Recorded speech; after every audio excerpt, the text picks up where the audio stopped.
everyone, and welcome to the Transformative Play Event Seminar.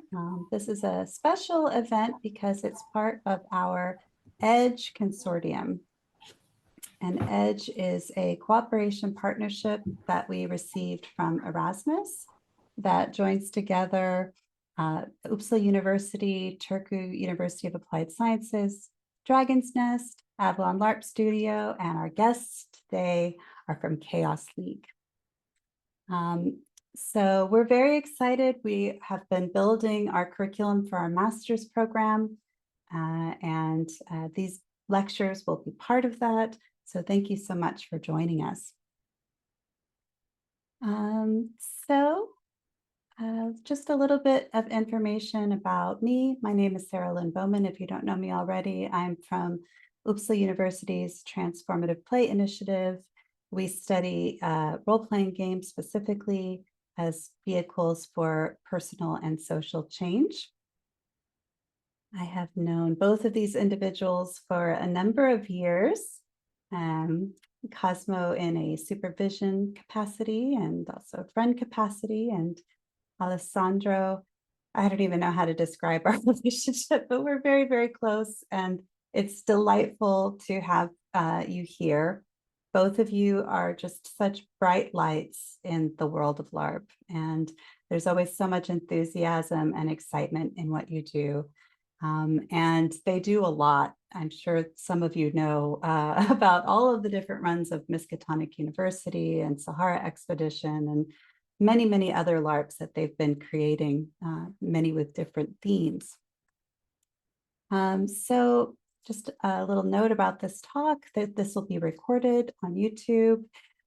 We will send the video out, but first we need to do captions, and that usually takes some time, so we appreciate your patience. The structure will be an hour-long talk. So Cosmo will start, and then Alessandro will break in around the 30-minute mark, and then we will have a Q&A session at the end for 30 minutes. So let me go ahead and read their bios for you. So Cosmo Esposito is an MA student in anthropology and a creative force in Chaos League, blending their expertise in game design with a commitment to exploring identities through live-action role-playing games. Passionate about fostering open conversations and experimenting with new existential ideas, Cosmo leverages LARP as a medium for mindfulness practice and profound engagement.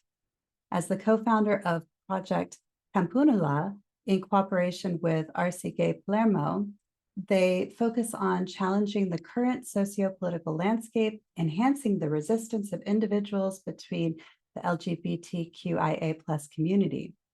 Project Campanula stands as a testament to their dedication to using LARP as a collaborative tool for research, experience, and storytelling. Cosmo's work is driven by a desire to amplify marginalized voices, creating spaces and tools that facilitate understanding of the human network. Their initiatives promote an intimacy, community, and togetherness, offering a safe environment for identity exploration and the forging of meaningful connections. Before you leave, Alessandro, let me also introduce you, so we don't have to have an awkward in the middle introduction. Alessandro Giovannucci is an award-winning Italian LARP designer and theorist. He co-founded the LARP collective Chaos League and wrote the Southern Way Manifesto. His well-known international LARPs include Sahara Expedition, The Secrets We Keep, and Miskatonic University. Alessandro worked also in tabletop games and mixed/augmented reality, working with museums, institutions, universities, and European projects. He's regularly invited to hold talks, classes, and workshops about audience engagement, collaborative storytelling, and interactive performances. His projects have been featured in multiple newspapers and magazines, The New Yorker, The Guardian, Wired, Radio, Ray 3. He's also a musician and a lecturer. I mean, that's actually quite a big part of who he is, but yes, curious, friendly, and profoundly Antifa. Thank you for being here, Alessandro and Cosmo. And with that, Cosmo, if you'd like to share your slides, I give you the floor. Yes. Let's see. Here they are. Great. Perfect. So I'll start. Hello, everyone. I'm Cosmo Esposito and from Chaos League, and I will be talking about my fieldwork research I have for my thesis work for Uppsala University for the Master in Anthropology and Ethnography in Uppsala University. This presentation is called Exploring Through LARP, Exploring Queer Resistance with Protego, LGBTQI+ Anti-Discrimination Center in Palermo, Sicily. And through this presentation, we will be addressing an introduction, the theoretical framework, the methodological framework, and then we will be exploring the case study with Protego. After that, I'll share some reflections and insights, and then we can have maybe our Q&A. So, through this presentation, we'll introduce the concept of LARP ethnography, explore the theoretical underpinnings, highlight the methodological frameworks, analyze the impact on the conducted fieldwork, and reflect on the impact in anthropological practice and future directions. The theoretical frameworks interrogate through anthropological lenses the intersections of bodily experience, role play, and ethnographic inquiry. This initiative seeks to transcend traditional textual ethnographies by leveraging the immersive and bodily engaged practices of live-action role play as methodological tool for ethnographic exploration and representation. The epistemological need in ethnography is about integrating the physical engagement of the researcher with the intellectual and scriptural objectives of the ethnographic participation. There is limits to language and to writing, which objectifies and refines the community which the ethnography wants to talk about. And this is where the thesis work started. What happens within the magic circle of play is similar to what happens outside of it when beings experience influence from a different level of existence in encounters that are first and foremost between bodies. The subjects that take shape within this reality remain exposed to the phenomena that all bodies in whatever state of existence experience. These are in fact not only culturally shaped, but in turn produce meanings and experiences, becoming the foundation of social action. Malighetti and Molinari, two anthropology professors in Italy, says that the actions move hand in hand with the transformation that comes from the body in the form of somatopoiesis, thus inscribing itself in the body and shaping its features, gestures, and behaviors, its definitions of human being. Thus the body becomes, as Nancy Stephen Jung says, a mindful body, a thinking body, incorporating thoughts and ideas. So immersing in the experience fosters a communicative process that sees the body as the vector of knowledge, amplifies the lived experiences, deeply transforming individuals and communities, and allows for the sharing of experience through action. The methodological framework of the research took ethnography. It started with ethnography. That is a qualitative research method, for the ones of you that don't know, for collecting data that involves deeply immersing oneself in the study of cultures and societies.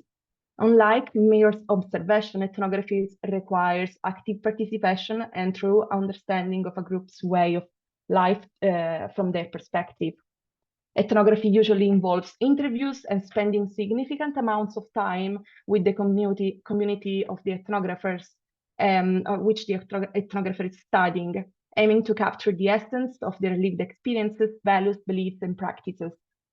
These aspects are often dynamic and fluid, reflecting the complexity of human life, and the written text that usually ethnographers produce isn't able to take all of this fluidity within itself. But with ethnography, we also used the methodology of ambiguity with Matilde Patuelli, that has been my partner in crime with this workshop that we had with Protego in Palermo. This methodology addressed misunderstandings within family systems. That means people that care for each other, by integrating concepts from systemic human interaction, transitional phenomena, and communication theories. This methodology focuses on transforming the way family members communicate. So we took the methodology of ambiguity and ethnography, and we created, by interweaving our intuitions and research aims, Project Campanula. Project Campanula aims to deframing and reframing existing perceptions through storytelling to highlight the nuances of queer resistance, creating a sensible context where participants can explore different aspects of queer resistance without the constraint of societal norms or prejudice. It aims to facilitate symmetrical interchange, encouraging equal and open dialogue within this constructed context to uncover new understandings and expressions of queer resistance. And it wants to use LARPs as tool for collective reflections and embodied experiences.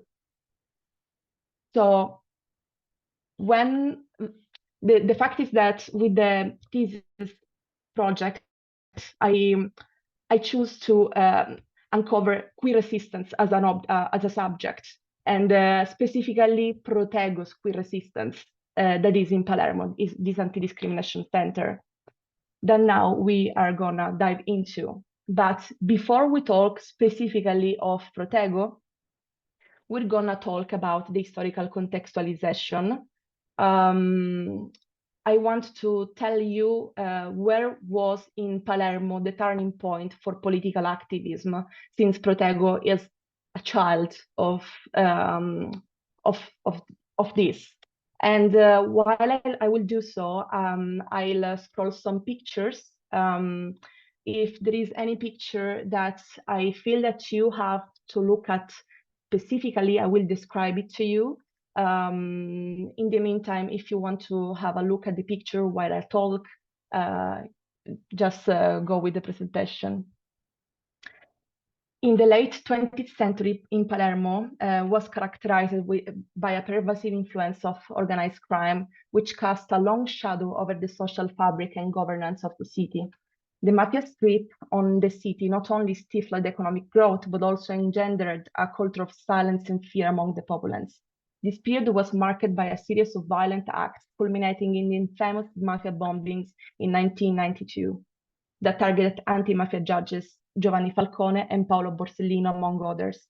These events served as a critical juncture, galvanizing the public and catalyzing a renewed wave of activism and civic engagement. This turning point was not only a merely reaction to violence, but a profound awakening to the interconnectedness of societal issues and the power of collective action. The tragedy of 1992 thus became a catalyst for a broad-based movement that transcended the immediate response to organized crime, fostering a culture of activism that permeated various spheres of society, including the LGBTQI+ community.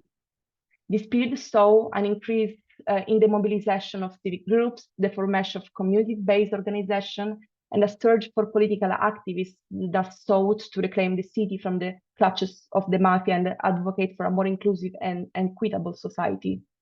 The reactivation and reorganization of Arcigay Palermo, that is the machine that actually created Protego, in this context reflect the broader dynamics of social and political activism in the city. It symbolizes the LGBTQI+ community's engagement with the wider movement for social justice, seeking not only to address issues of rights and recognition for queer individuals, but also to contribute to the transformative agenda of reclaiming civic space, fostering social cohesion, and promoting inclusivity. And specifically, the picture that I love more from the ones that I'm showing you is the one that has a wall in between two metallic doors on the street, and there is a graffiti that says "Dove non puoi amare non soffermarti," that means where you can't love, do not stop. And I feel it really touched me when I saw it. So we'll talk about Protego now. So we're gonna go deeper on where we are. Protego emerges as a beacon of hope and support for the LGBTQI+ community in Palermo, offering a robust framework against discrimination based on sexual orientation and gender identity. Born in May 2021, this anti-discrimination center situates within the cultural hub of ZISA. And it stands as a testament to the collective and collaborative effort of professional volunteers and the community at large, aiming to foster a society rooted in equality, respect, and understanding. I will show you some pictures, and I will tell you, while showing these pictures, the services and the operational frameworks that are operating inside the Protego, or where at the time I had this fieldwork. Protego is still active right now in Palermo, and this is good news. But I will show you some pictures, and yeah, if there is something as before that I want you to know specifically, or maybe if there is something that you want to have a deeper look at, please tell me in the chat, and maybe during the Q&A we can get back to it. So, Protego operates on a model that emphasizes inclusivity and accessibility. The center is open 5 days a week, offering a safe space for individuals to seek assistance and support. Its services span across multiple domains. There is legal and psychological counseling, social support and family mediation, health and well-being, that it includes also HIV and STI screening, in highlighting a partnership with the local hospital to ensure comprehensive healthcare accesses, educational outreach, engaging with schools and the broader community, support for LGBTQI+ migrants, offering tailored assistance to migrants, and employment orientation. There are also unique contributions of Protego, or models that they use. For example, they use a peer-to-peer support model to emphasize the relatability and empathy. They create cultural and recreational events, and they advocate and aware for the matters that they stand for within Palermo. But you may ask yourself, what about the workshop implementation? Well, the workshop that we created with Matilde Patuelli, it was a 3 weekends workshop of activities workshop. The first one included the LARP pills and play, because the people that were participating in the workshop didn't know anything about LARP. And since we wanted to gather embodied data and then translate this embodied data, that doesn't mean their identities, their stories, but their perception of bodily experiences into a LARP that would talk then about Protego and the queer resistance within Protego. We wanted also them to know what was a live action role play. So we had the first weekend centered on live action role play, what was it, and LARP design. So they also would understand more and would be more participants in the actual creation of what we were doing. And we played some LARPs. So they experimented with the activity. Then we had the second weekend of visualization and manifestation, that I will dive more into it in a tiny bit. And the third week was of incorporation and interviews. So what about the visualization? Now I am sharing a text in Italian. We, with Matilde, created text that taking inspiration from the meditation, creative meditation, so to allow them to get deeper on imagining their queer resistance. And we participated with them, but I'll get back to that also in a tiny bit. So first of all, we created this text, and this text was registered, and we had this meditation all together. Then after that, after they visualized their queer resistance, we created that we manifested that. So as you can see in this picture, and I will also describe it. There are 5 tables. The one in the center has a lot of tools and in it that we use to craft. And the other 4 tables that are all around, we have some creations and some of these manifestations that were previously visualized. And I'll get specifically to them one by one. So one of these ones was this volcano that had this fire coming from the inside out, but also at the same time, it was not only fire, but it was also snow, and at the same time, it had these blue fires all around, and they wanted this person specifically wanted to create a diorama, but they didn't have the time to do that, so they created with the dust, that is air clay. They created a tiny picture of it that I will show you in a tiny bit. And yes, we have also this beautiful homunculus that is coming out from a fantasy. I don't know. It is all of these creations are alive, and this specifically is a representation of the fact that me and Matilde also participated with the creation. Because we don't believe in the aseptic lab where the researchers, as researchers, we don't influence anything or anyone. So we decided to join the workshop also to see how our queer resistances would relate to each other, to create a different plane of conversation and interaction. And this, in the picture I'm showing you, there is, I will first of all just read to you the citation that is coming from the interview we had at the end of the workshop, and then I will describe it to you. I feel that the citation also gives an image. Actually, when I opened the door, it was empty, and then this drop fell, this kind of tear that flipped over and stood up. So it's this overturned tear, this drop flipped standing on this tiny surface. Specifically, they are saying, I observe, I feel, I react to my eyes. I take, I move, and I stand. I do not speak. They are not saying it out aloud. They are saying it with their morphology.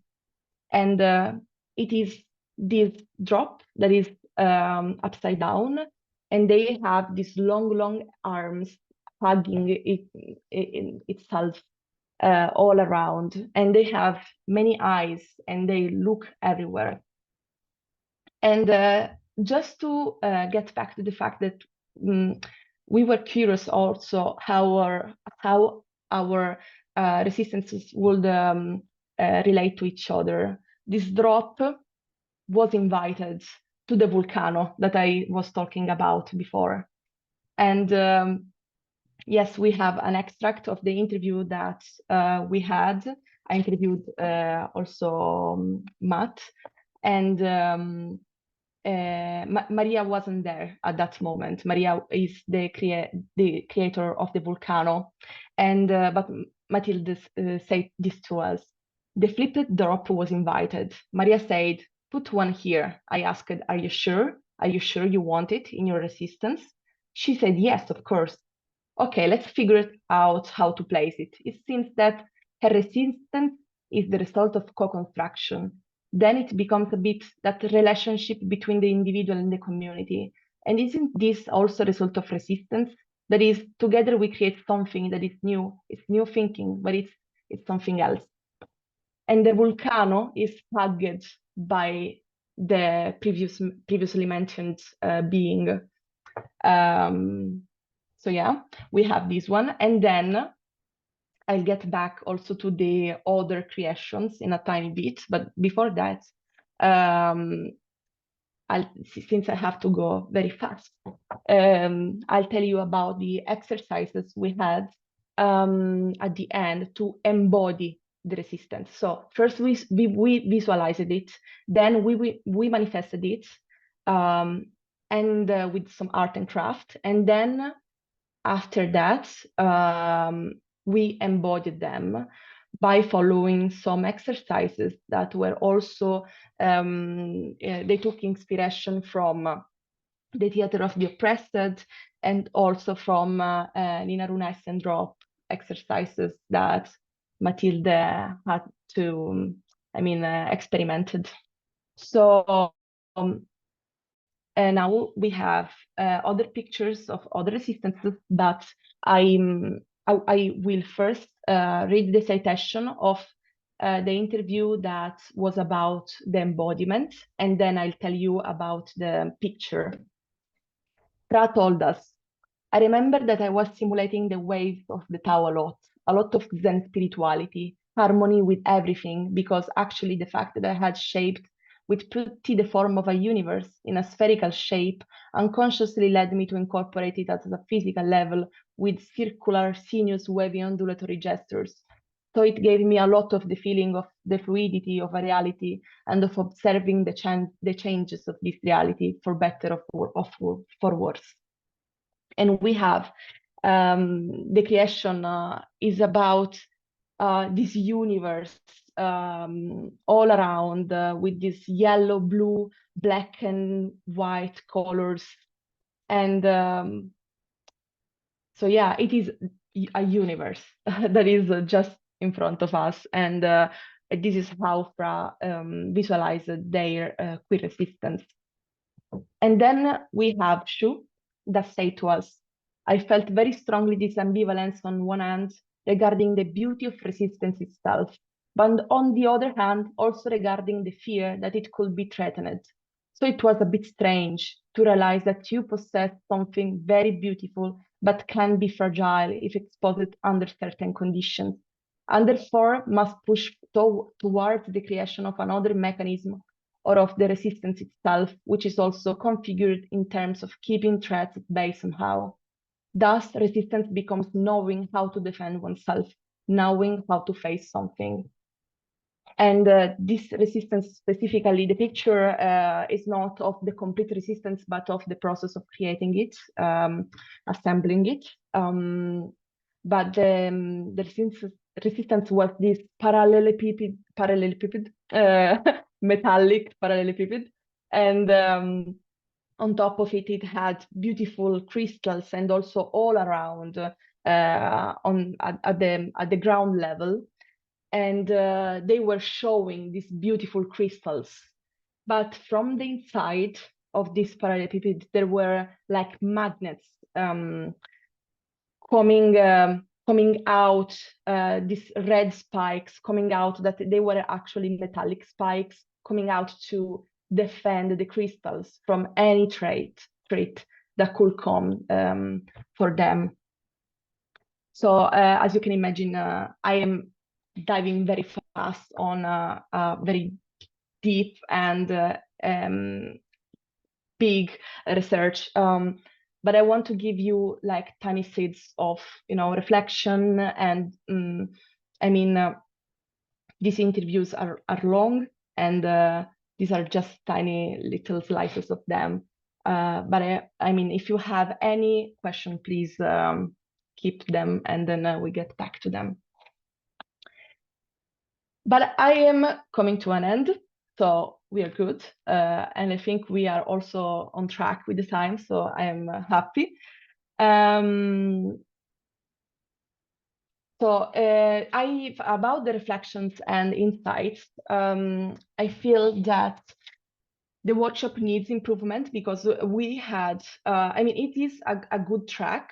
I feel we are on a good track, but it needs improvement because it was too dislocated on time. 3 weekends, you lose people. We had someone come and go, and so you lose also, the experience with them, the exploration of the the subject, and it can be very shorter, for sure. Even if when we thought about it with Matilda, we thought that it would be cool to have these weeks between one weekend and the other of reflection. But yeah, the life goes on, and you can control it. So it's best maybe to have it very much, more centered. We have to also take into consideration the power dynamics. The people in Protego were very open, very, they wanted to do this. They wanted to explore with this workshop, and they were curious, and it was very, we can say it was easy, because if I can imagine other communities, if they are more closed, you can imagine it is difficult to relate with subjects that take so deeply each other. Queer assistance is a subject that is it talks about vulnerability, so this has to be taken into consideration for sure. And but I don't have answers for now. We need methods to analyze embodied data and to translate them into LARPs. We don't have them. I don't have them, but it would be so cool to create some of them. And when we create the LARP, that is the final thing we want to do. We have to talk also about specificity and globalizability. That means we want the ethnography is easy, right? You write, and the written product can be translated, and that's it. But when we talk about LARP, we talk about embodied experiences, and I feel we are not at that point of the research, but if I project myself on that point, I can see that it needs to be addressed. Yeah, we need a deepening on LARP-based ethnography, because I think it is so good, and I had such a blast on doing this research, and we had a good response, and I feel it can give a lot to the community at large. And I don't know at what point of the timing I am, but I'm done. So I'm open for any Q&A. We'll have a look at the chat. We're going to go ahead and save Q&A for the end. So there are several questions that are great, and we will do those after Alessandro's talk. Perfect. Thank you so much for your talk and all the wonderful pictures. Thank you. Absolutely.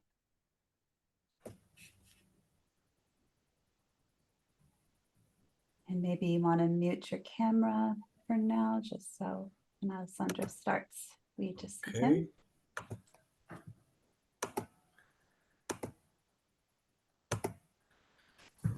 Okay, so thank you, Cosmo, for your very, very interesting first part. And thank you also, Sarah and Shell, for being two volcanoes erupting love and for having us. Amazing. And thank you, everyone who is online. So I'm Alessandro Giovannucci. I'm a LARP designer and co-founder of Chaos League. This is me, very young me, fighting me when I was a young fantasy role player. What we will talk about today. Today we will talk about community LARP. What are they? How are they done? What can we learn from them? We'll talk about principal techniques and analyze a case studies. If you have questions, as for Cosmo, please keep that in mind or write it somewhere, and there will be a Q&A at the end of this talk for both of us. So, community and LARP. What do we mean with community LARP? As you can see, I'm very serious about my gifts in my presentation. What do we mean with community LARP? Every LARP is based on a community, but usually it's the external community, the diegetic, the extra diegetic community. I mean, the people that will play the LARP. So, but today we won't talk about the LARP community, but rather about the community LARP. So why this inversion?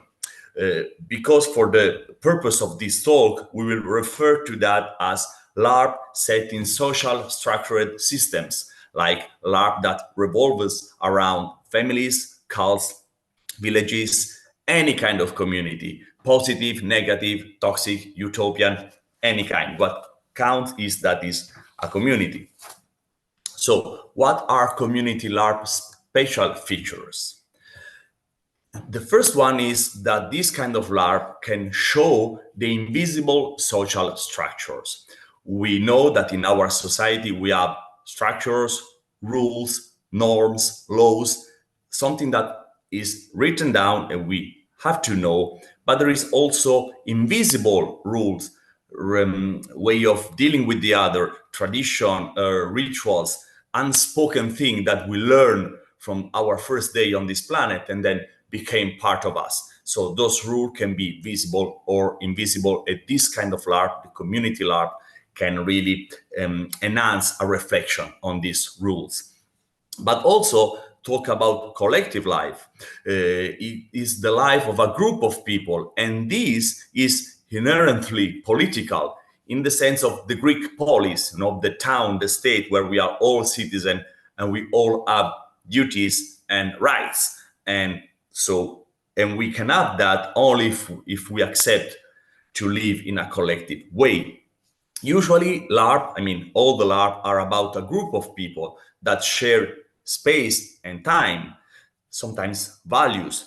But here I'm talking about LARPs where the social organization is one of the core themes of the LARP. It's not a LARP of a group of people that do stuff, but it's like doing stuff to show this group of people. And by showing this group of people, playing this group of people, portraying this group of people, we can enhance a self-reflection. So there are LARP where the habitus is important, let's say. Habitus, as described by Pierre Bourdieu, works. In Latin, habitus is what we have, avere.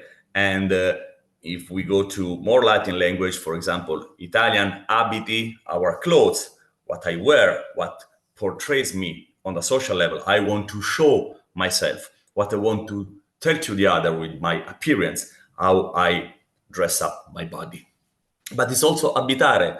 Abitazione is the house. So abitare is where I do live, my house. And also my house is the place where I spend most of the time, where I have my own personal rules that maybe sometimes are opposite of the outside rules. Still, all these three different terms always refer to something that I own, but also something that defines me a lot. So something is a sort of combination between different factors. Some are personal, some other are social. So to go a bit further with Bourdieu idea is we can say that this habitus is a layered idea. Okay, so is situated as on us in the society, in our social class, and our social class as a result of economical capital, social capital, and cultural capital. So all these levels work together. And also it reflects on the psychology level when we talk about framing of self-categorization. Who am I? How to put myself in the real society? And we will see how we can do that into LARP, into fictional society. So as you can see, all these things combined together create a delicate ecosystem, delicate to design and play on. Replicate, implement, sometimes caricaturize different kind of societies. By doing that, designers are forced, let's say, and also then players, in consequence, are forced to reflect on what a society is. Because if we want to build up a fictional society, we need to reflect on the real society. So in order to design a community LARP, the first operation is deconstructing our society, thinking about what a society is. And then when you deconstructing everything and you have all the pieces on a table, then you can rebuild a new one this time designed, a designed society. Because reality sometimes, as some says, has a very bad design or random design or unfair design. Also, this design is chaotic, is made by no one or by everyone, but also we don't have a manual of that. There is no book of the society. You have the book of laws, but all the rest is like pieces of information, memories, suggestion is not clear. So we don't have a manual to live our life. In LARP, we do have that. We have game guides, we have pre-games communication, the website of the event, the design document, designer talks and articles. So in LARP, we have clear instruction usually. We know what we can do, we know what we cannot do, we know more or less what to expect and the reaction to our action. And also we can always break and calibrate. Let's say we can also see what is not working in our society. We can see in a way that we are protected by the social pact of wanting to play that together. So when we can see, let's say, that emperor is naked. We can do that and we can say that loud in a LARP. In society, we cannot do that every time. So this kind of LARP highlights the co-creative power of LARP because you are an active member in the society as a mirror, as you are an active member of the LARP. So you can actually work actively for or against something, and everything is clear. And in this kind of LARP, the central point, the crucial points in narrative are usually more collective, more public, I would say more transparent in a way.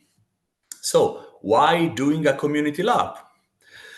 Because it's also a way to show these two interface theories where we show clearly that we can play as a player and play as a character.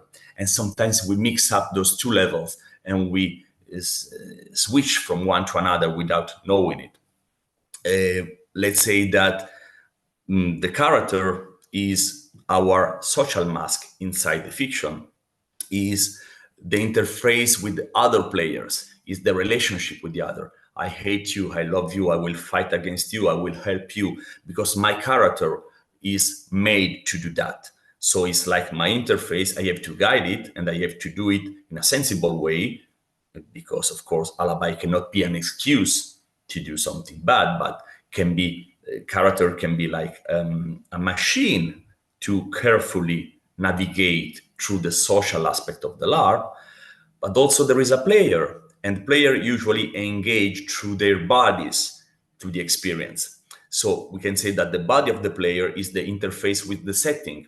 And in the community LARP, this is very important because usually the community you deal with in the LARP is not that different from the community we experience in our everyday life. So this kind of LARP reminds you the reality often, sometimes more than other kind of LARP. I'm not saying that it's better or worse, it's just a different subgenre, let's say, at least to me.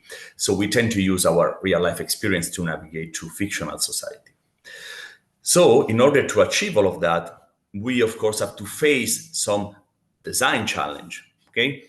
So what is the first challenge we need to address through the LARP design? Let's say we have 2 points. First one, you need to create a flexible box that can host, number one, credible set of conflicts, conflicts that can move the story arc, enhance the narrative.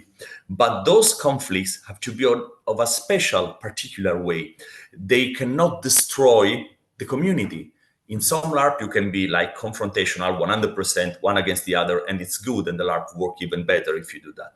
In this kind of LARP, more communal LARP, you need to have this without destroying the community, without destroying the social structure. The everyday life has to go on, like in real life.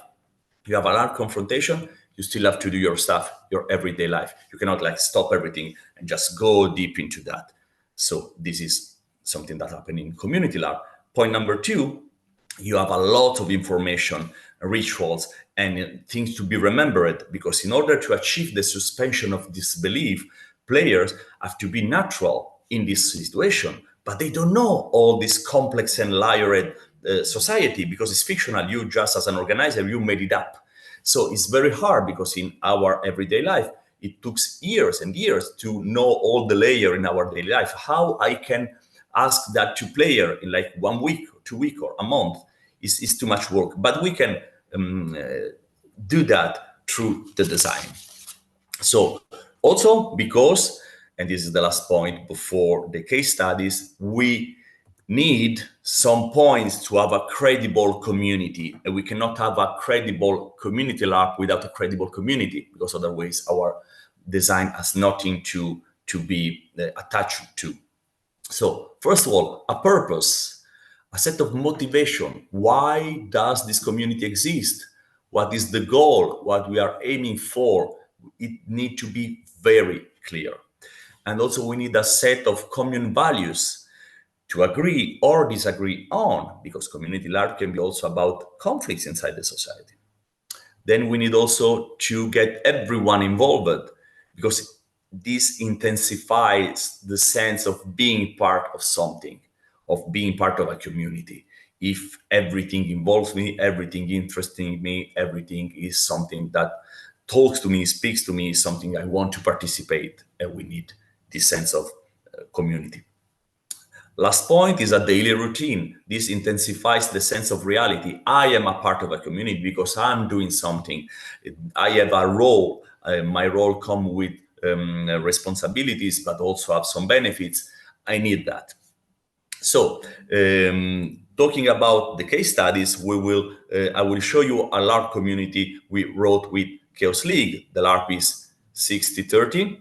So took place during the Black Plague. I mean, in 2016, but the setting was the Black Plague in the 60-30. So was 3 days long LARP plus 2 months of pre-LARP game. I will go to that in a minute because it's very important. Was 35 players per round. We ran it 4 times. Maybe we'll do that in the future. First run was September 2016 in Italy, and was the first one after the manifesto we wrote. So the LARP was about a small community, 45 people. We had a real, very nice village. So also the location was very important for this, for our purposes.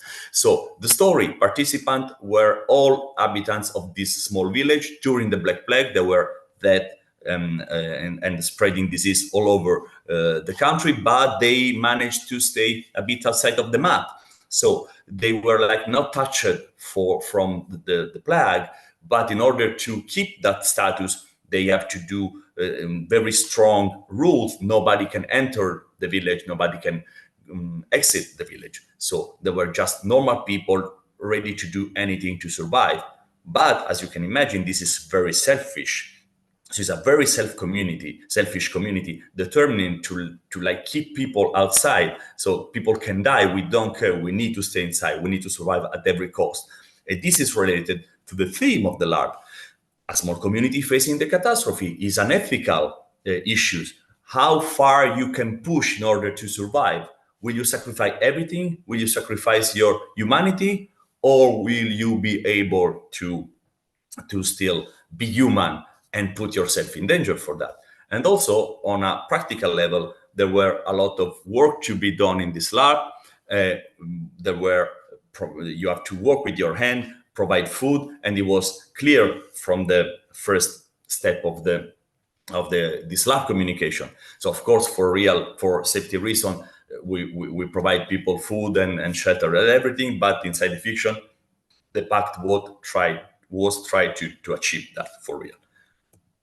And so this is, now let's go more into the design part. The first challenge, as I told you, was the load of information. The challenge was to create game elements that could be understood with little effort, that would be usable for the very beginning of the LARP, avoiding the usual long phase wherein player get acquainted with the setting and begin to memorize and comprehend all the details. We need to add that very quick. So this was the challenge. And we tried to make the setting, which came with strong hierarchies that characters would have known for their entire life, immediately understandable by lowering the enter threshold and the learning curve. So we use a cluster of technique. So the goal was to be easy and easy to immersive, easy to use and immersive. Sorry. So we wanted players to prepare in a non-time consuming way, because the lack of time can be a reason of anxiety and inequality during the game. And not all the players have the possibility to invest time and resources in preparing a LARP. So not everyone can follow the pre-LARP phase because of technological device or not having enough time, any kind of possibility. So the LARP was preceded by an online shared narration that gives player knowledge about the main events in the history of the village, because we want everyone to be part of the community. So be aware of the background of the community, but trying to do that in a non-time consuming way. So part of the setting were published on a regular intervals on an online dedicated platform, this one. So the rhythm was quite slow pace. That way you don't have to rush and you can have your time to read everything on the portal and then to add your stuff. Or you can just skip all the pregame phase and just read the 2-3 pages at the end. That way in 2-3 pages you will have all the knowledge that people created, that player created before the game, actually. So the information disclosed in this way allowed players to further investigate the setting and give them elements to play with more intensity. Every week, I think, if I remember correctly, we release a voice from the village. That was a very simple information that player can enrich. So every voice from the village consisted of a brief description of an event and some question, which the player were encouraged to find an answer by discussing it on the platform. So, of course, was not mandatory. Just to give you an example of a voice from the village, that time when a violent brawl broke out in the Copeland family's tavern, the question to answer were, what caused the conflict? Who was the first to throw a punch? What were the gravest consequences? What is still unresolved? So we trust player and to create this commune, not secret, not personal story. Other thing that helped us was divided the society in families. So the extended family was the ground unit of the village. So in the village, there were 5 big families that coexisted in the LARP, and each family had traits and a way of being that established a very clear code. To make the social hierarchy immediately recognizable, we made use of their initial. The order was A, Axton, B, Beckwith, then Copeland, Digby, and Elfer. The Axton family was the wealthiest and the most influential in the village, and the other followed down to the Elfer. During the game, social status was an extremely relevant element. Each family was also marked by a trait defining their own way of being. The trait represents the other village knew, so how people see you. For example, everyone knows that a Beckwith does not face dangers head-on, or that when a Copeland makes a commitment, they will do whatever it takes to honor it. That way I know your family, I know more or less who you are, which that happens in small villages. Usually I know you because I know your father or your mother or your siblings. So this was the name of the character. You start with the A, a B, C, I know who you are. Then we want to strengthen that, so we use costumes. Costumes were used as engines to highlight social hierarchies, working under 2 assumptions. The underlying differences in the status between different families, and also they create unity within a family. Each family had a dominant color, and all characters in the family were asked to wear dress or pants or other costume elements like hats, shirts, coats on this color. For example, here you can see the Beckwith family, everyone in gray or blue. That way I know who you are, I know your family, your status, and your character, your psychology. So the system of surnames, colors, and family traits allowed everyone to place other characters on the social pyramid at a glance and to know what to expect of their behavior. So that make easier the preparation during the game. That was the Elfer family, with some yellow element inside. And also we added trades, societies, and circle. And this is the last thing we used for the design.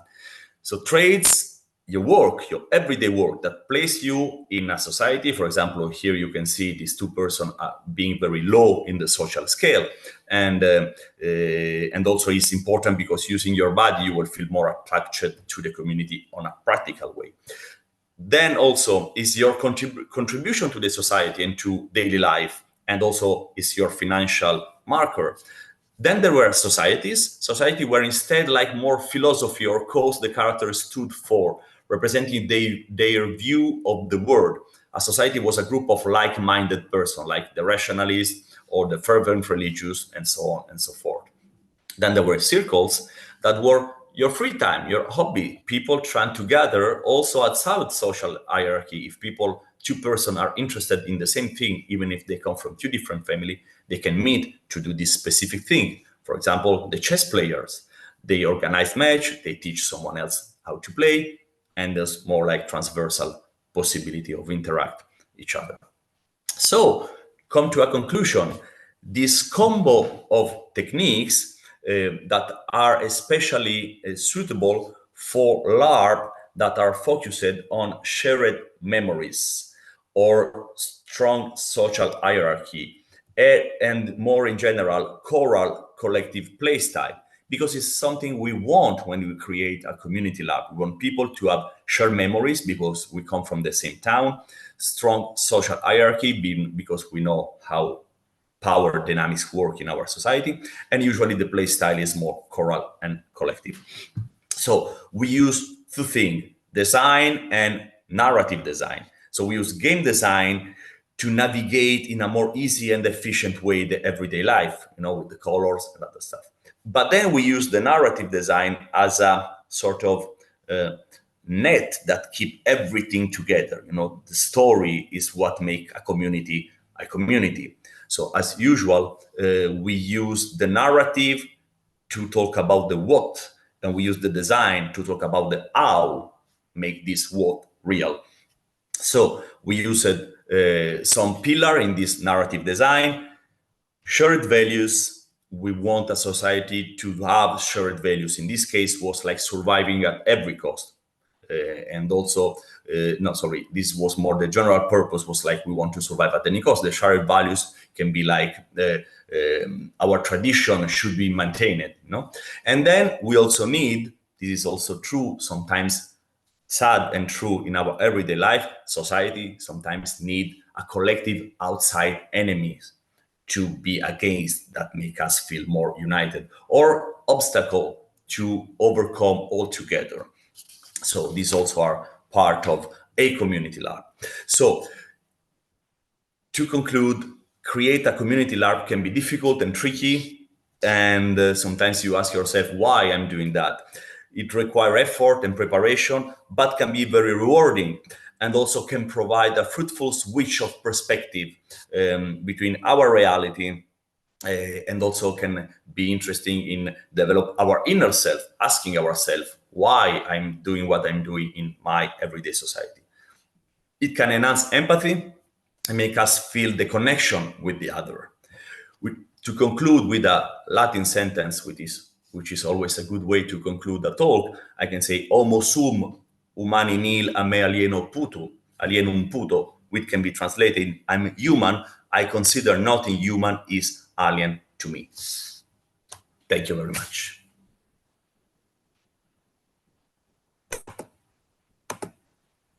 Wonderful. Thank you both so much. And Cosmo, feel free to pop on and chat if you like. That was so super interesting. Thank you for that. We still have some room for other questions if you want to pop them into the Q&A. But first, there were a few questions, Cosmo, about the LARP component of the experience that you described. So from what I gathered, they were creating these artifacts, and then that represented resistance in their various ways, and then they were embodying them. And I remember when this first happened, you shared with me a story about that and just the feeling of potentially having them out in the streets doing that. Can you share a little bit about what that LARP element was like? Yes, I'll answer at the same time another question, because they were asking also about how the respondents will be part of creating the LARP.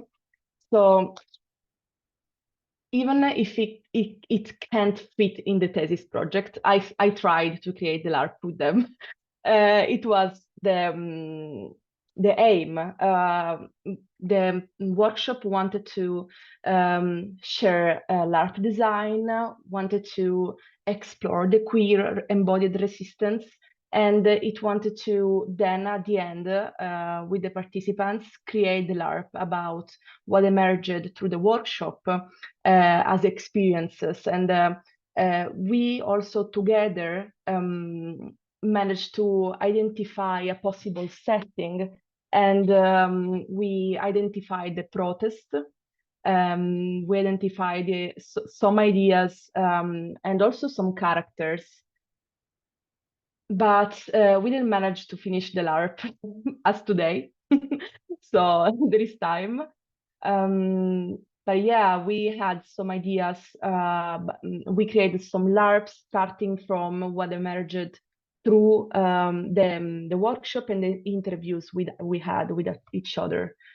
So I think I answered the question. But you were able to do some embodiment exercises with them, is that right? Yes, we did. The workshop was a 3-step workshop, so visualization, manifestation, and embodiment. And with the embodiment part, it was very LARPy. We embodied our queer resistances, and through different exercises, we related to each other. So there was the crystal with the spikes, and there was this fluid being, a tau being moving around, being a cosmic being, and there was this curious homunculus with 1,000 eyes that wanted to pick on anyone, and we had some interactions there. And we then, after the exercises, we reflected upon them, and we defined some experiences that we wanted then on the LARP. So yeah. Great. And I mean, I think this is just a lesson for all of us in terms of scope of projects, right? Just realizing what's possible, what we would like to happen, and also what, you know, kind of like, what is the limit of what we can do that will be suitable for research? And sometimes we overscope things. We want to do everything. We want to teach people game design. We want to, you know, and the truth of the matter is it takes a lot of time and energy and expertise to build a LARP. So it makes sense that, you know, you only got to a certain place. I think it would be really interesting to talk to the players about how it might look in their eyes, you know, to actually create this thing. Even now, like, you know, it's maybe a year after this has happened, right? Just think about, are they still thinking about this world that they created? Are you still in contact with them? Yes, I'm still in contact. Before this presentation, I talked with a few of them, and I mean, I had, you know, their blessing. So I know for certain that they keep really, you know, a really good memory of what we had and what we created through the workshop. And I mean, during the interview, some of them said also, you know, this will be with me for my entire life, because we explored so very deep stuff that you don't have the time or the place to do usually. So it was very emotional in many points. And I feel that if today we say, let's do the LARP, there is only time and space that will be an obstacle. Even if we are far apart, I feel we can do it. I mean, I feel that they want to make it happen because they were very into it. So wonderful. Thank you so much. And then there was just a small question. Maybe you can answer this in the chat. Are there any published academic works on that project? And if so, they would like to cite it for their research. unfortunately not, as today. As today, no. But I mean, I'm working on it. And then actually just another really quick one, which I think is super interesting. You mentioned that you're getting financial support from the church. No, it was Protego that it was created with the financial support of the Waldensian Church, and also Lunar, that is an anti-discrimination office. So these two merged their fundings to create Protego. But Project Campanula wasn't founded, unfortunately. It was me and Matilde and us only. That, I mean, we used our resources and also with the support of Protego that gave us the spaces. But to get deeper on the Waldensian Church stuff, I should go back on Protego to ask more about it, because I understood it was a question about discrimination, how it happened. And I mean, I can go back to Protego, ask them, and then give the answer. Yeah. I would add something. Cosmo is too modest and able to say that, but actually this project became an EU-funded project. They did the Right. work a bit and then become a funded project, which is still ongoing with partner in other countries of Europe. So not exactly the project, but the elaboration of the project get funded, yes. Mm-hmm. Yes. Thank you for letting us know about that. I think the intention behind the question is this tension between, you know, religion and societal norms, which may or may not be connected to religious beliefs, and these sort of like spaces that can be created for, you know, people that face discrimination to feel free to express themselves. So did you feel any of that kind of tension in this project? So Italy is, I mean, I don't know if you know about Italy, but Italy has its tensions about this stuff, and that's why I started my thesis project about queer resistance, because we have tensions with in the political field and also the religious field, and Protego stands there. I mean, there aren't many anti-discrimination centers for LGBTQI+ people in Italy, and Protego is one of the very few in the southern part of Italy. And well, during the project, I didn't encounter any tension about it. I mean, Palermo is I didn't. So, but I know that in Italy there are, and I know that also Protego had to deal with stuff that was also about religion. But I will not get deep into that, because it's the Protego Anti-Discrimination Center stuff, and it's another thing. But yeah. So I will surely ask Protego how they got the funding, even since we have this context here in Italy.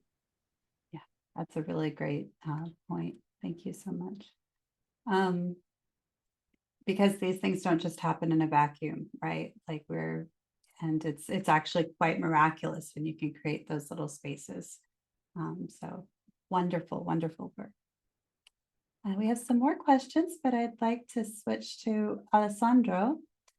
How was the engagement of the LARPers in the pre-LARP of 1630? Did everyone engage? Did some write way more than others? I bet I can guess the answer to this already.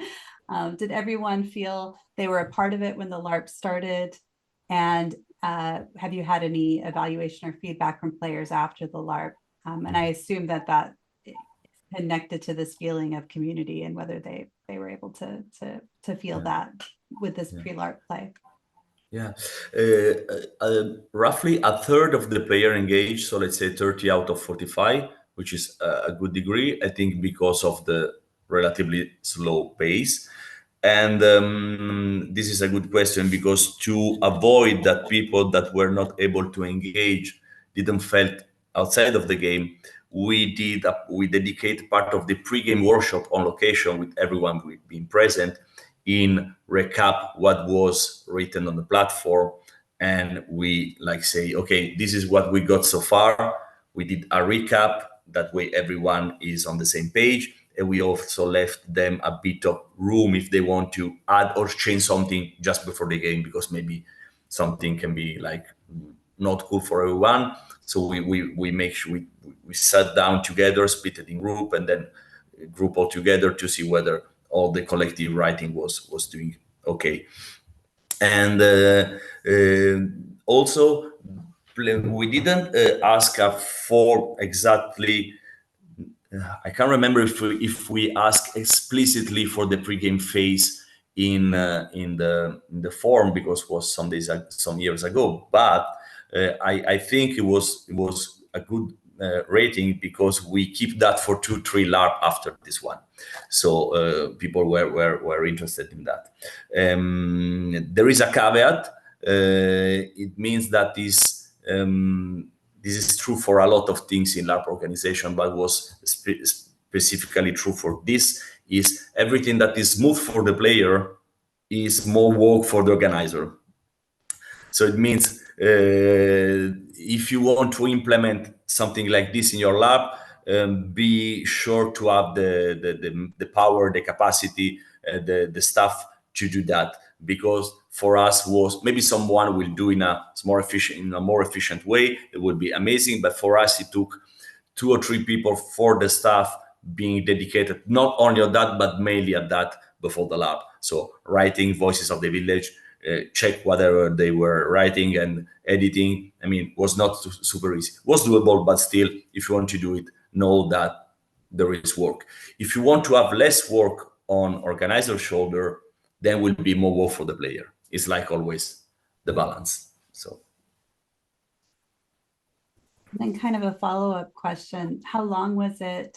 And did the family's daily life routine happen in real time, or was there a passage of time at a different diegetic speed?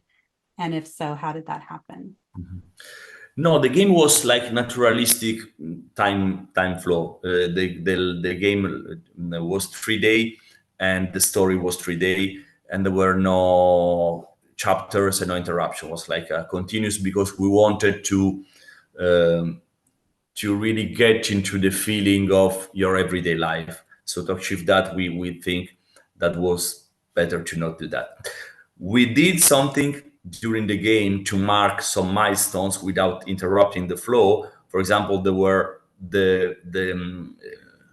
how is this in English? The procession with the religious fest, the first day, and the second day there were like another tradition in the village. So you have to prepare for that. So you have milestone ahead, and in 2 days you will have to do that. So this gives you a different perception of time, because you are like preparing something and you are looking at the future, not only at your everyday life. But apart from that, there were no breaks. So it sounds like you were using ritual as well to kind of create community within the town. Yes, also ritual, we keep that very easy, and also we rehearse that before the game, and also we took the best part, the part that worked well in the creative game setting building, and use for the future runs. If something was okay, was nice, was working fine, we say, okay, let's do that and put that way. We have a really layered community. So the player of the 4th run had played on the background made for the previous run. We just removed the date, and just do an anthology of the best moment. And so that way it's like also the game is like a community itself because it builds up. Mhm.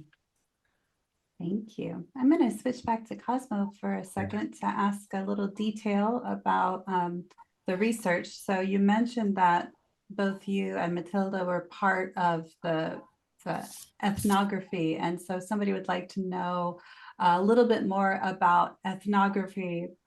Well, these are difficult, right? Because there's ethnography, which is usually just watching. There's participant observation ethnography, which is when you're watching and participating as a full participant. And then there's autoethnography when you are mainly just talking about your own experiences. So the question is, if the researchers are actually playing the LARP, or in this case, the workshop, how can you unpack the subjectivity of the experience? So, I feel that with Matilda, we talked about this beforehand, and we projected ourselves in that space that was a tiny space where we had our workshop, and we projected ourselves behind the table, and the other side, the participants doing their stuff, and we projected ourselves as two people watching four people, because there were four people until the end.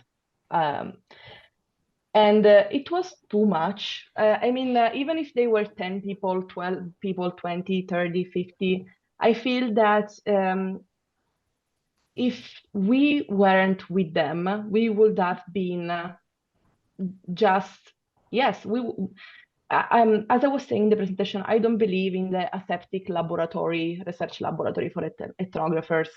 And as ethnographers, it's best if we just stay with the community and share the experiences with the community, with the ones that the community want to share with us. And so when you have to unpack everything at the end, you just have to take the interviews, and you have to step back, get back to your notes, and do your thing. Sorry if I'm a bit, but I mean, you have to just write everything down, take all the data that you gathered because of your own experience and the others' experiences, objectively dividing these two categories. There are the experiences that are your own, and the experiences that are the others' ones. And then talk about these two categories with, conscience. At that point, you are giving an honest data and on everything. But this is my point of view. Mm-hmm. Yeah, I mean, it's a tricky question. I was in Robicon a couple of years ago, and Gary Allen Fine was there. For some of you may have read his book, which was the first ethnographic work on role-playing games. And he talked about how he would be with a community for only 3 years, and then he would leave because he wanted to be embedded enough that he got trust, but he didn't want to overly color his experience by knowing them too well. And, I find this, and he says, of course, he gave a caveat. He's like, not all of my ethnographer friends agree with me. And, he is one of the people that sort of innovated this field. But I think that there's, particularly when working with a vulnerable population, trust is so incredibly important. So I was wondering if you would mind sharing, you don't have to do this, you can pass, but your own positionality as a researcher, and if that helped in terms of engendering trust with the group. Yes, I mean, trust started before I came to Palermo, because even if I am Sicilian, I didn't know Palermo, and my sister is in Palermo, and she gave me the contact of the person that is in charge of Protego, but I didn't know them. So I feel the trust process started from there. And then with the other participants that were in the research, the trust process emerged little by little, because if you take into consideration a vulnerable community that is giving themselves to the world because of their activism, and then you think that, I mean, if you imagine a person come and says, okay, tell me about your queer resistance, it doesn't work. So the trust process, step by step, continued, thanks also to the workshop, because the workshop was the first thing we had. Then after that, I stayed in Palermo and with Protego for other 3 months and shared a lot with them. But the workshop was the starting point of our connection, and the fact that I shared with them also my queer resistance and share with them my personal experiences on being a queer and resist created a bond between us, and that is lasting until today, for sure. Thank you for sharing that. Yeah, Thank it's you. one of those big questions. And somebody who was also there at the presentation said that Fine even said you shouldn't do research on your own hobby. It should be something that you don't have an attachment to, which I find. I mean, there's certain situations I've been in as an ethnographer that I would not have had any context for if I had not been embedded for 20, 30 years. I mean, I just wouldn't understand what's happening. So I think it depends on how deep you want to be able to interpret the codes, and also just being on the inside of knowing the inner workings of the community, not just what's on the surface, but you know, these deeper elements. But that's my personal bias, of course. Mm-hmm. So I think this question is for Alessandro, but I actually think it's a really, really good one for all of us. Shal and I are in the process of writing a little bit about this, but the question is, what were the challenges in building non-destructive conflicts inside the diegetic community? Was it easy? Was it hard? Are there any tips? So for this lab, we tried to. I will try to answer in a bigger way. When I heard like every history need conflicts, I'm always a bit. Are we sure? I found that a bit limiting. You know, like conflicts is needed to move. A narrative.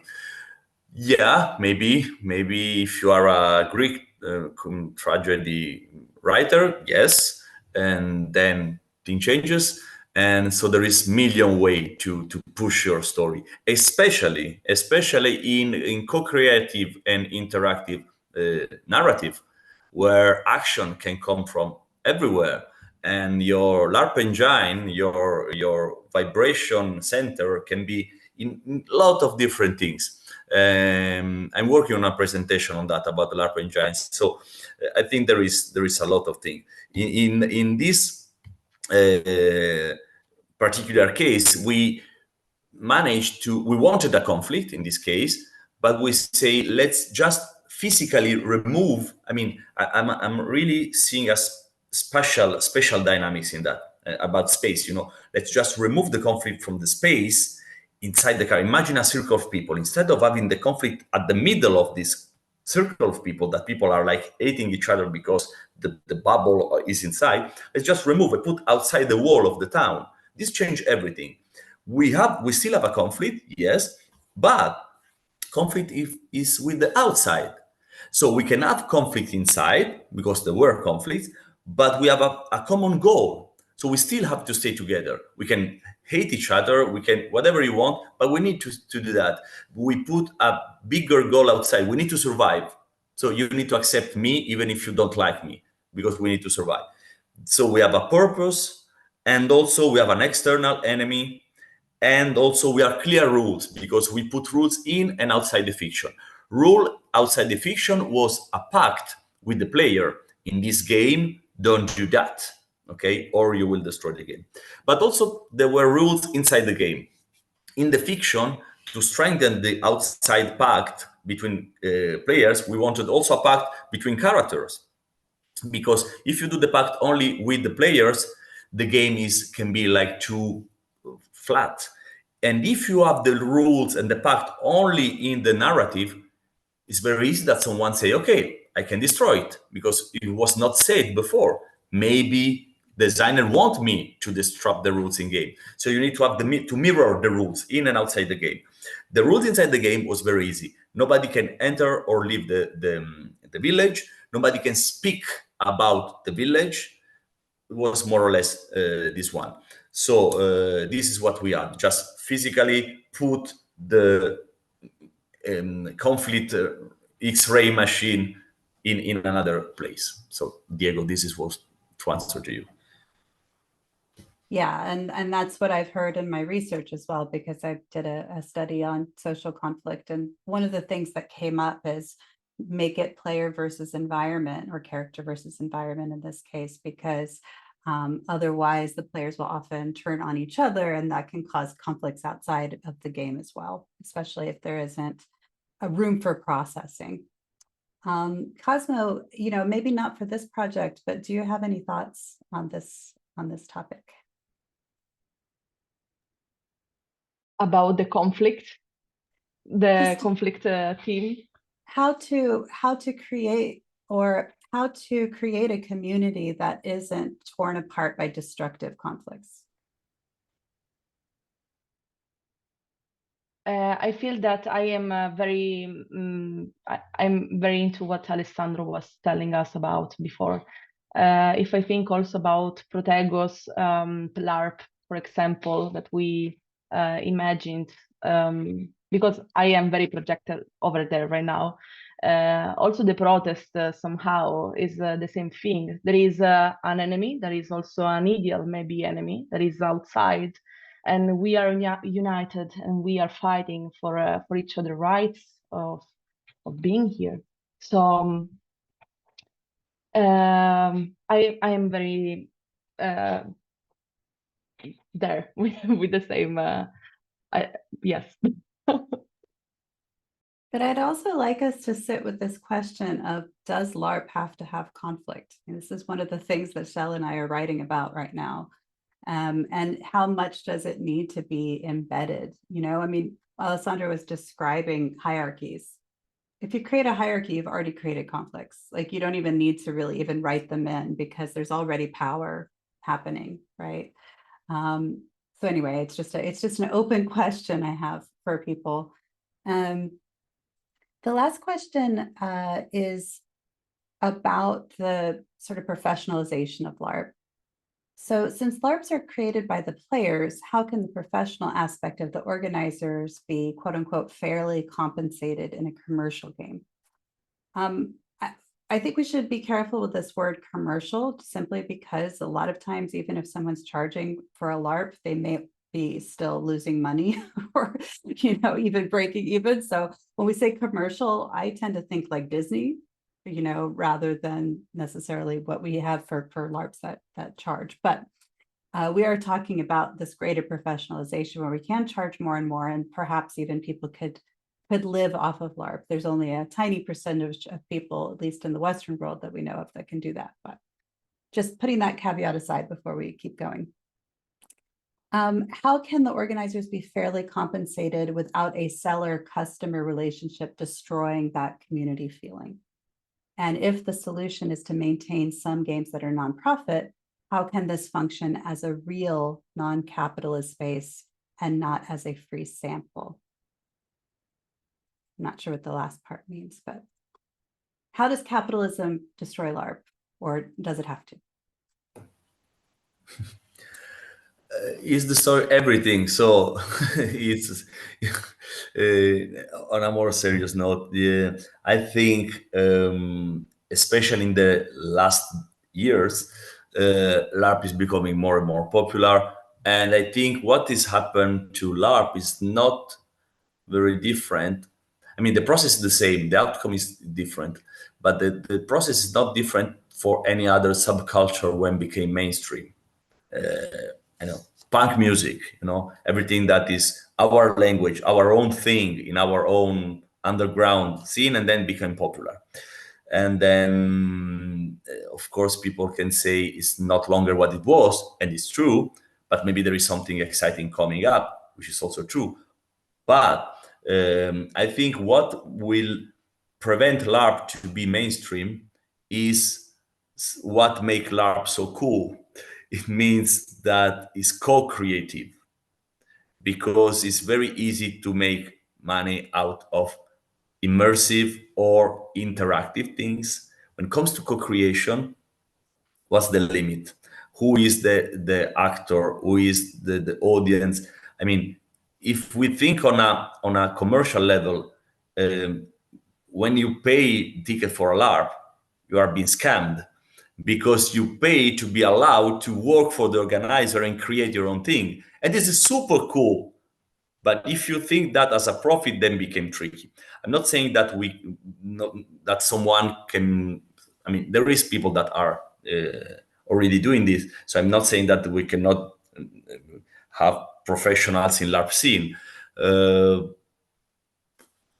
but it's a mess, because we don't know how to do it, and you have this very strange thing outside the LARP scene, but very common in LARP scene. You have a very you can have a very expensive LARP and nobody gets paid. When you have a very expensive good, someone is getting money, and a lot of money if it's costly.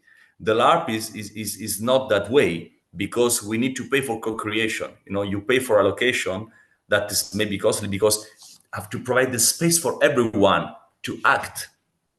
And if it's very hard. It's like going to a cinema and everyone in the audience, the person next to me, can start and act.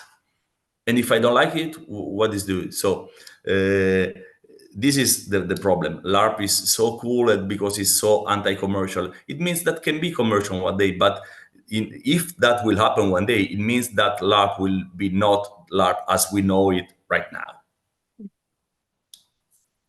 Yeah. Cosmo, did you want to add anything to that?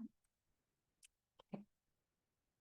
Well, thank you both very, very much for this wonderful talk. I could talk all day with both of you, and hopefully we can continue this conversation later.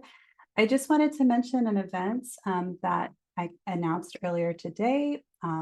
We actually have a few different event series going on right now, so it's a little bit confusing, but this was part of the EDGE Erasmus Plus series, which is very exciting. We also have a brand new research network within Uppsala University that is called Transforming Games, Behavior, Identity, Culture, and Community. And it's specifically a collaboration between the Department of Game Design, the Department of Psychology, and the Department of Gender Studies. So definitely related to a lot of the stuff that we're talking about today as well. And we are going to be having a talk called Play and Growth, Connecting Games to Developmental Psychology. This is by Per Nyström and Joshua Jubrod, who are colleagues of ours from Uppsala.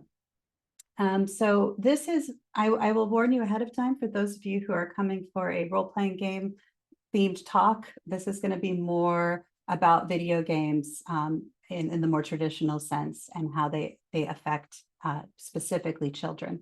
However, I highly recommend coming. Of course, we want to have more of that kind of work embedded in what we do. And so I highly recommend people sign up for that one. We also have a talk by Taisto Suominen, who is part of our consortium here at EDGE. I will be announcing that soon when I have more details.